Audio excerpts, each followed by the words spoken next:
Selamat pagi, sahabat petani belambangan di seluruh Indonesia.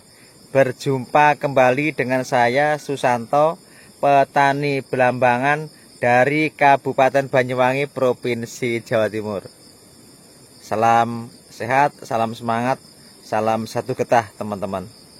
Teman-teman, hari ini di kisaran jam 6 pagi saya berada di kebun pisang kita yang mungkin saya selalu ingatkan, di kebun yang pernah kena banjiran kemarin. Jadi di kebun yang pernah kebanjiran kemarin, hari ini di kisaran tanggal 25 teman-teman, tanggal 25 bulan 3 tahun 2025. Nah, saya berada di kebun pisang kita ini, yang hari ini saya lihat rumputnya sudah cukup luar biasa teman-teman. Dan ini masih cukup gelap, jadi manakala kameranya tidak bagus atau seperti berkabut, saya mohon maaf yang sebesar-besarnya. Teman-teman semuanya, mohon maaf beberapa hari ini saya tidak membuat video. Saya mohon maaf. Seperti komitmen kita, bahwasanya saya akan mengabarkan perkembangan tanaman pisang kita. Dan hari ini pisang kita segini. Jadi kalau kita lihat pohon pisangnya sudah segini, dengan saya lebih tinggi jauh pohon pisang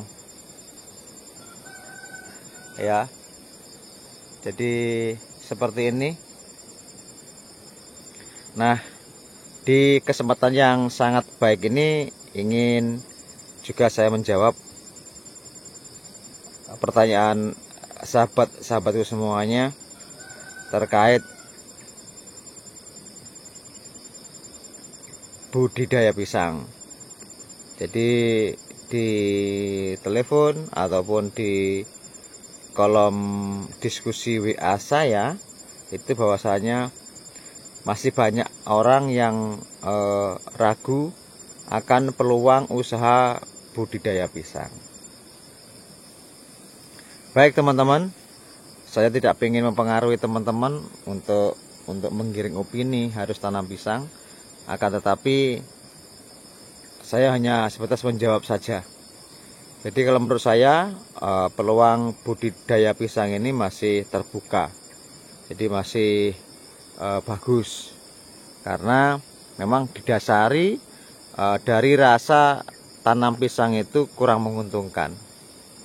Ya. Jadi didasari perasaan tanam pisang itu tidak menguntungkan bagi teman-teman yang belum pernah tanam pisang. Jadi masih ada keraguan-keraguan kalau budidaya pisang itu tidak menguntungkan. Tapi menurut saya budidaya pisang itu justru lebih stabil daripada budidaya yang lain. Karena apa? Ongkos produksinya yang terjangkau, terus pekerjaannya juga terjangkau. Soal harga itu relatif paling stabil daripada usaha pertanian yang lain. Soal harganya pisang itu lebih stabil. Nah, berikutnya kita bisa swasembada bibit. Jadi itu keunggulan dari pisang teman-teman. Oke, contoh kalau cabai itu contoh nih, cabai juga tidak bisa swasembada bibit. Terus mungkin padi juga begitu, juga sulit. Melon, semangka dan lain sebagainya lah. Tetapi kalau pisang, kalau sudah indukannya bagus, itu anakannya bisa dikembangkan kembali. Itu keuntungan pertama teman-teman. Keuntungan dari tanam pisang itu begitu. Itu contoh kecil. Terus soal harga teman-teman bisa cek ya.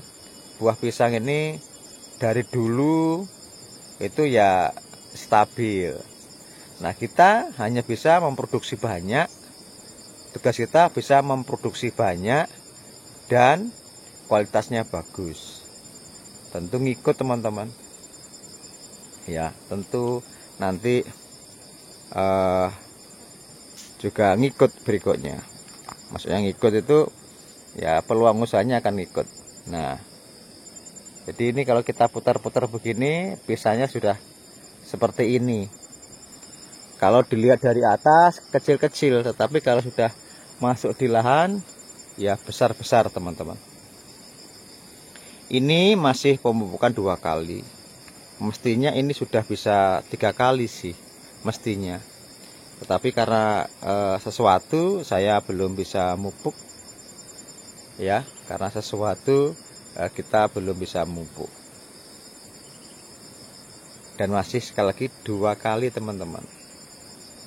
Mudah-mudahan di minggu ini bisa ketiga kali. Mohon doanya ya teman-teman. Nah, jadi itu teman-teman peluang usahanya. Jadi teman-teman yang minat nggak usah ragu-ragu. Kalau mau tanam ya silahkan tanam. Karena jumlah penduduk kita di Indonesia ini banyak budidaya lain daripada budidaya pisang. Terima kasih. Salam semangat dari Tanah Blambangan, Kabupaten Banyuwangi, Provinsi Jawa Timur. Terima kasih.